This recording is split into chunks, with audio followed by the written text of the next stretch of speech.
वक्फ lands. अब मुझे लगता है कि आगे आपको ये जैन टेम्पल लैंड्स भी लिखवाना पड़ेगा, उसके बाद टेम्पल लैंड्स भी लिखवाना पड़ेगा, फिर आपको गुरुद्वारा लैंड्स भी लिखवाना पड़ेगा और चर्च के लैंड्स भी लिखवाना पड़ेगा, क्योंकि इस वक्फ के कानून के बाद 90 साल पुराना जैन धर्म का मंदिर वहां गिरा दिया गया मुंबई के अंदर। बोध गया में लड़ाई चल रही है कि वहां पे भी कमेटीज में उनके जबरदस्ती गैर बौद्ध को उसमें शामिल किया गया है। तो ये लड़ाई यहां तक सिर्फ सीमित रहने वाली नहीं है, और मैंने पार्लियामेंट में भी कहा था और यहां पे भी इस बात को कह रहा हूं कि इसके पीछे का जो बड़ा मकसद है, क्योंकि वक्फ की जमीनें सब प्राइम लोकेशंस पे हैं, तो उन सारी जमीनों को कब्जा करके अपने दोस्तों को वो जमीन प्रधानमंत्री देना चाहते हैं। ये मेरा सीधा आरोप है, मैं घुमा फिरा के बात नहीं करता, एकदम सीधा आरोप। और ये इसके पीछे का मकसद यही है, और आगे यही चर्च के साथ होगा, मंदिरों के साथ होगा। अयोध्या में अडानी को 23,000 एकड़ जमीन रक्षा विभाग की दी गई है, उसमें तो बाबाओं का भी नाम है। आपने एक कानून इस देश के अंदर बनाया, अभी हमारे साथी सांसद संविधान की बात करके गए, संविधान में कुछ आपको मौलिक अधिकार दिए गए जिसमें कहा गया कि इसमें कोई परिवर्तन नहीं होगा, ये तो आपका फंडामेंटल राइट्स है। और संविधान की धारा 25 से लेकर 28 तक 29 तक ये बताती है कि हिंदुस्तान में रहने वाले हर नागरिक को अपनी धार्मिक मान्यताओं के हिसाब से पूजा करने की, अर्चना करने की, उपासना करने की, इबादत करने की, प्रेयर करने की, गुरु ग्रंथ साहब का पाठ करने की पूरी आजादी है, और अपनी धार्मिक संपत्तियों के प्रबंधन की पूरी आजादी है। इसमें कोई नरेंद्र मोदी और कोई बीजेपी वाला कुछ नहीं कर सकता। ये कानून हमको बाबा साहब डॉक्टर भीमराव अंबेडकर के द्वारा लिखे गए संविधान से मिला है, और ये बिल एक गैर संवैधानिक बिल है, इसलिए हम इसका विरोध कर रहे हैं। ये एक अनकॉन्स्टिट्यूशनल बिल है। और अभी सिन्हा साहब जब यहां पे बोल रहे थे, वो कह रहे थे कि एक प्रोपेगेंडा फैलाया गया इस बिल के लाने के पहले पूरे देश में। हिटलर के प्रचार सचिव का जिक्र भी उन्होंने किया। क्या क्या कहा गया? मैं जेपीसी का मेंबर था वक्फ कमेटी में, तो कहा गया कि साहब जिस भी जमीन को मुसलमान चाहे उसको वक्फ घोषित कर दे, और वक्फ बोर्ड कहता है ये वक्फ हो गई तो वक्फ हो गई। तो जब वक्फ बोर्ड के लोग आए वहां पे और सेंट्रल गवर्नमेंट के भी ऑफिसर बैठे हुए थे, तो हमने कहा कि ऐसा है क्या? कहने लगे नहीं साहब। हमने कहा तो क्या प्रक्रिया है? तो कहने लगे कि जिसकी जमीन है वो एक फॉर्म भरेगा, उस फॉर्म को भर के देगा कि हम ये अपनी जमीन वक्फ करना चाहते हैं, और उसके बाद आपत्ति के लिए एक समय दिया जाएगा कि ये जमीन इंस्पेक्टर उसको जांच करेगा, सर्वेयर उसकी जांच करेगा, और आपत्ति के लिए निश्चित समय दिया जाएगा कि अगर किसी को इस जमीन के दान में कोई आपत्ति है तो अपनी आपत्ति दर्ज करा सकता है। उसके बाद वो समय निकल जाने के बाद वो संपत्ति वक्फ में दर्ज की जाती है। ये प्रक्रिया है। हमने कहा दूसरा, कह रहे साहब ये 6 महीने के अंदर कागज देना होगा। तो एक सुप्रीम कोर्ट का एफिडेविट मिला वहां पे, जेपीसी के मीटिंग के दौरान जावेद भाई थे, आपने देखा होगा। गवर्नमेंट ऑफ इंडिया ने, यानी कि भारत सरकार ने, नरेंद्र मोदी जी की सरकार ने 2022 में सुप्रीम कोर्ट में लिख के दिया है कि हिंदुस्तान की 99.2% संपत्ति ऑनलाइन हो चुकी है, वामसी पोर्टल पे इसको डाल चुके हैं, ये सारी जांच हो चुकी है, ये सब पंजीकृत हो चुकी है, और ये सारी की सारी प्रॉपर्टी रजिस्टर्ड है, इसके कागजात चेक किए जा चुके। तो हमने कहा फिर आपको क्यों कागज चाहिए? और एक स्टेटमेंट मिला मुझे उस समय के जो मुख्तार अब्बास नकवी साहब मंत्री थे, उनका स्टेटमेंट था। उन्होंने कहा कि देश की 100% संपत्ति जो है वो डिजिटाइज हो चुकी है, वक्फ की संपत्ति। फिर कागज किस बात के लिए आपको चाहिए? क्यों आप ये लाना चाहते हैं? इसके पीछे है मकसद झगड़ा कराने का। 100 साल पुराना, 150 साल पुराना, 300 साल पुराना, किसी मंदिर का कागज भी आप मांग लेंगे नहीं मिलेगा, मस्जिद का कागज मांग लेंगे नहीं मिलेगा, किसी गुरुद्वारे का कागज मांग लेंगे नहीं मिलेगा, चर्च का कागज मांग लेंगे नहीं मिलेगा। तो आप इससे एक झगड़ा कराने की कोशिश कर रहे हैं ये कानून लाके कि आपको 6 महीने के अंदर कागज जमा करना पड़ेगा। दूसरी क्या खतरनाक बात इसमें लिखी है आपने इस वक्फ बिल के अंदर लिखा कि 5 साल का प्रैक्टिसिंग मुस्लिम होना चाहिए तभी वो दान कर सकता है। अब पूरी दुनिया में कोई कानून आपको ऐसा नहीं मिलेगा जो कि ये कहे कि दान के लिए आपको पहले धार्मिक रीति रिवाजों को मानना पड़ेगा तब आप दान कर सकते हैं। यह अद्भुत कानून हमारे प्रधानमंत्री नरेंद्र मोदी जी लेकर आए हैं। कह रहे दान करना है तो 5 साल के लिए आप प्रैक्टिसिंग मुस्लिम बनो। तो हमने कहा भैया तय कैसे करोगे? मुसलमानों के घर में सीसीटीवी कैमरा लगाओगे कि 5 वक्त की नमाज पढ़ रहे हैं कि नहीं पढ़ रहे हैं, रोजा रह रहे हैं कि नहीं रह रहे हैं, जुमे की नमाज पढ़ी कि नहीं पढ़ी, इन्होंने कैसे आप तय करेंगे? और मैंने यहां पे, मैं फिर दोहरा रहा हूं, मैंने जो वहां पे कहा फिर से यहां कह रहा हूं, मैंने कहा कि कोई आदमी हिंदू धर्म का मानने वाला हो, कोई आदमी सिख धर्म का मानने वाला हो, ईसाई धर्म का मानने वाला हो, इस्लाम धर्म का मानने वाला हो, या किसी भी धर्म को न मानता हो, नास्तिक हो, उसको भी दान करने से आप कतई रोक नहीं सकते हैं। दान होता है अपनी जमीन का, अपनी प्रॉपर्टी का, कोई भी आदमी कर सकता है। तो ये आपने कानून इसमें जबरदस्ती का डाल दिया। दूसरा, उनको वक्फ बोर्ड के आमदनी की बड़ी चिंता है आप लोगों की कि साहब वक्फ बोर्ड की आमदनी नहीं हो रही है, और सच्चर की कमेटी की रिपोर्ट में कहा गया है कि 12,000 करोड़ रुपए की आमदनी हो सकती है अगर इसका सही ढंग से इस्तेमाल किया जाए वक्फ प्रॉपर्टीज का। तो मैंने कहा भाई ज्यादा मेहनत मत कीजिए, आप सिर्फ एक अडानी को पकड़ के लेके आइए, वो नीरव मोदी को पकड़ के लेके आइए, 20,000 करोड़ रुपए उससे वसूलिए और 12,000 करोड़ रुपए आप वक्फ बोर्ड को दे दीजिए, 8,000 करोड़ आप अपने पास रख लीजिए।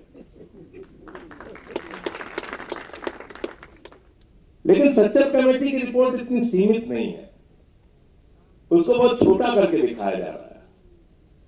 मैं चाहता हूं जो लोग वक्फ पे बात कर रहे हैं वो सच्चर कमेटी की भी रिपोर्ट पढ़ें, और उस सच्चर कमेटी की रिपोर्ट में यह भी लिखा हुआ है कि हिंदुस्तान के अलग अलग राज्यों में, चाहे वो दिल्ली हो, राजस्थान हो, उड़ीसा हो, मध्य प्रदेश हो, करीब करीब 363 ऐसी प्रॉपर्टी है, 363 ऐसी संपत्तियां हैं जहां सरकार ने वक्फ की जमीन पर कब्जा कर रखा है, जहां सरकार ने वक्फ की जमीन पर कब्जा कर रखा है। तो आप उन जमीनों को खाली कराइए, ये भी सच्चर कमेटी की रिपोर्ट में लिखा गया है। तो हमने कहा ये आप क्यों नहीं बताते? फिर कहने लगे हमें पसमादा की बड़ी चिंता है, मुस्लिम महिलाओं की बड़ी चिंता है। मैंने कहा इसमें तो कहीं रोक है ही नहीं कि मुस्लिम महिलाएं मेंबर नहीं बन सकती, वो पहले से ही है। दूसरा, पसमादा की आपको चिंता है तो एक सुझाव मैंने भी दिया, मैंने कहा भाई अगर आप ये चिंता आपको है तो ये चिंता आपको हिंदुओं के लिए भी सतानी चाहिए, और देश के 80% दलित, आदिवासी, पिछड़ा और महिलाओं को हिंदू संस्थानों के पुजारी बनाओ, कमेटियों में रखो, उनके बोर्ड में शामिल करो, तब आप बात करो। ये इस तरह की दोहरी बातें करने से फायदा नहीं है।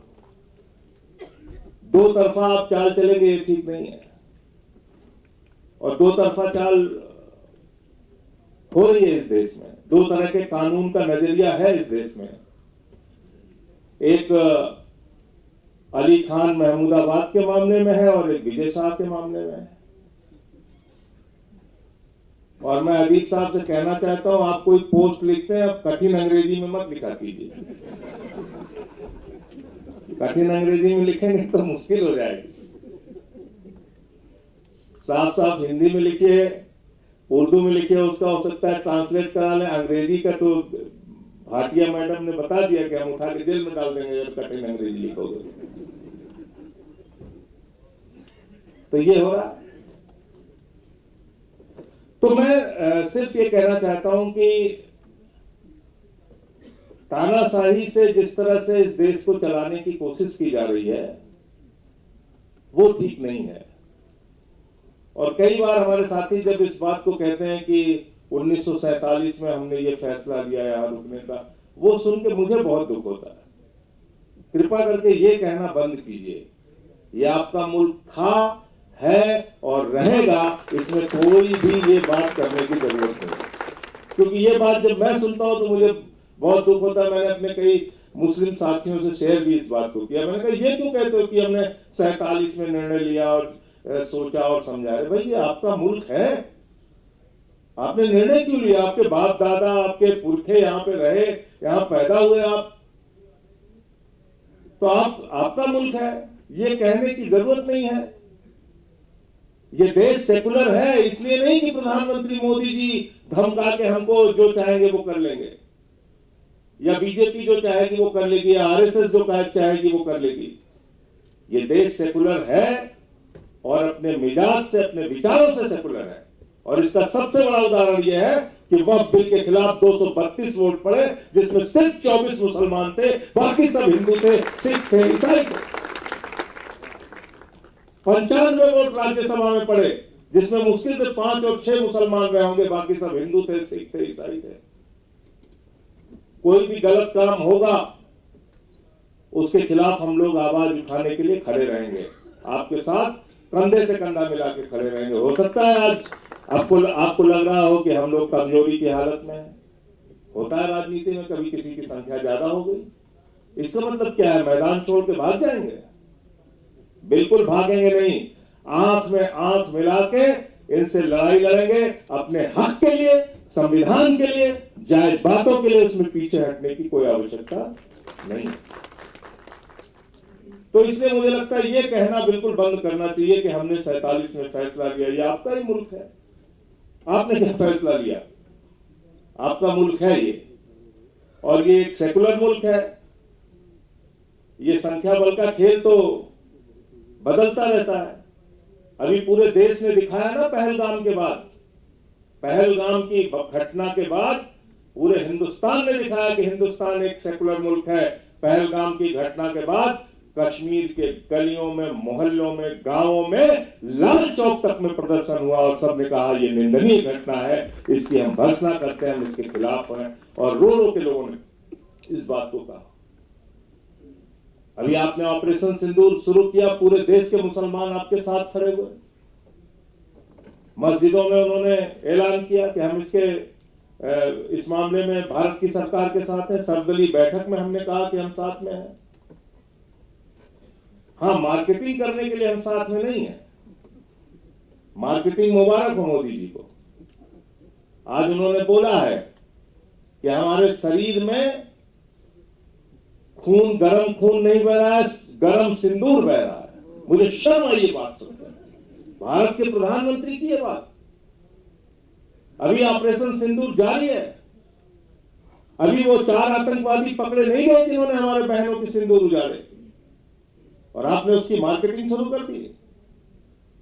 आपने उसके नाम पे वोट बटोरना शुरू कर दिया। चश्मा लगा के और सेना का ड्रेस पहन के और बड़े बड़े पोस्टर होर्डिंग लगवा के आप घूम रहे हैं। सर्वदलीय बैठक में आपको आने की फुर्सत नहीं है। आप बिहार के चुनाव में जाकर रैली संबोधित कर रहे हैं, फिल्मी सितारों को संबोधित कर रहे हैं मुंबई में, केरल में उद्घाटन कर रहे हैं, आंध्रा में उद्घाटन कर रहे हैं। 73 देशों की आपने यात्रा की, 124 बार विदेश की यात्रा की। आपको अब समझ में आया कि सर्वदलीय संसदीय दल भेजना चाहिए। पुलवामा की घटना के बाद सर्वदलीय संसदीय दल क्यों नहीं भेजा गया? उरी की घटना के बाद क्यों नहीं भेजा गया? गलवान घाटी की घटना के बाद क्यों नहीं भेजा गया? क्योंकि तब आपको लग रहा था कि 3 बार दिन में सूट बदल के और विदेशों में जा जाके घूमेंगे और कुंभ के मेले में बिछड़े हुए भाई की तरह गले मिलते रहेंगे, तो इससे बहुत अच्छी विदेश नीति हो जाएगी। विदेश नीति इससे नहीं होती है।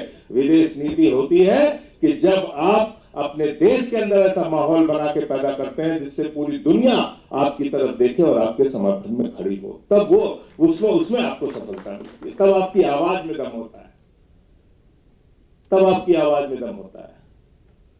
तो इसलिए वक्त बहुत ज्यादा हो गया। मैं सिर्फ इतना कहना चाहता हूं कि इस लड़ाई में, कानूनी लड़ाई भी इसकी चल रही है, इस लड़ाई में हम लोग पूरी तरीके से आपके साथ हैं। और ये गैर संवैधानिक बिल है, मैंने जेपीसी में भी इसका विरोध किया, पार्लियामेंट के अंदर भी विरोध किया। जब भी आपने बुलाया आपके साथ आकर इसका विरोध किया, आगे भी जब आप बुलाएंगे आपके साथ खड़े होके इसका विरोध करेंगे, लोकतांत्रिक ढंग से, संवैधानिक तरीके से, और जो अपने अधिकार हैं उसको लेके आगे बढ़ेंगे। बहुत बहुत शुक्रिया कि आपने मुझे यहाँ बुलाया और अपनी बात कहने का मौका दिया। बहुत बहुत धन्यवाद।